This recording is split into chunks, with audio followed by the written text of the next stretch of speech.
வந்து என்ன ரிவ்யூ பண்ண போகிறோன்னா ஒரு வாட்ச் தான் உள்ளே இருக்கு. இட்ஸ் பை ஜூப், அதாவது பை டைட்டன். அது திருப்பி சுட்டேன். அப்பா லெட்டு செம்ம டைட்டாக இருக்கு.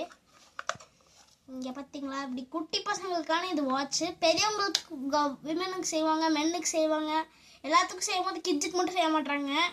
அப்படி பார்த்தா இது இந்த வாட்ச் கிட்ஸுக்கு. இது விட நிறைய வாட்ச் அங்கே இருக்குது. உங்களுக்கு நல்லா வந்து ஒரு நல்ல பிராண்டோட ஒரு நல்ல ஒரு குவாலிட்டியோட வேணும்னா நீங்கள் இந்த டைட்டன் வாட்ச் வச்சுக்கலாம். இந்த டைட்டன் வாட்ச் வந்து எப்படின்னா, இது வந்து இப்போ டைமரில் இருக்குது.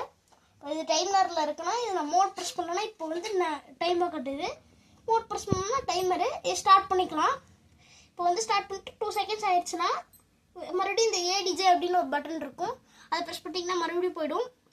இது வந்து இப்போ ஃபுட்பால் கிரவுண்டில் இருக்கோம்னா இப்படி வந்து நம்ம டேக்கிள் பண்ணிட்டு போக நான் சில பேர் டைம் செக் பண்ணுவாங்க, இல்லைனா வந்து ஒரு கோனிங் வச்சு தொட சொல்லுவாங்க. அப்படி கூட இருக்கு. இல்லைனா ஸ்கேட்டிங் பண்ணும்போது வந்து யூஸ் பண்ணலாம். இது வந்து ஏன்னா ஒரு லேப்புக்கான டைமிங்கு, செகண்ட் லேப்புக்கான டைமிங்கு, அந்த மாதிரிக்கெல்லாம் வந்து இது யூஸ் பண்ணலாம். அப்புறம் வந்து இன்னொரு மோடும் இருக்குது. நம்ம அழுத்தி பிடிச்சிட்டு இது ப்ரெஸ் பண்ணோம்னா நம்ம டைமர் செட் பண்ணிக்கலாம். எப்படின்னா இந்த பட்டன் ப்ரெஸ் பண்ணோம்னா நம்மளுக்கு டிஃப்ரெண்ட்டாக போகும். இப்போ பாருங்கள் டைம் மாறுதா. நம்ம வந்து 10 o'clockனா இப்படி மாற்றிட்டு இதை ப்ரெஸ் பண்ணிகிட்டே இருக்கலாம். இது வந்து எனக்கு எப்படி தான் ஆஃப் பண்ணுறதுன்னு தெரில. பட் ஆனால் உங்களுக்கு ஏதாச்சும் அப்படி தெரிஞ்சுன்னா வந்து நீங்கள் கமெண்ட்ஸில் சொல்லுங்கள். அப்புறம் இதுக்கு லைட் எல்லாம் மட்டும் யோசிக்காதீங்க, லைட்டும் இருக்குது.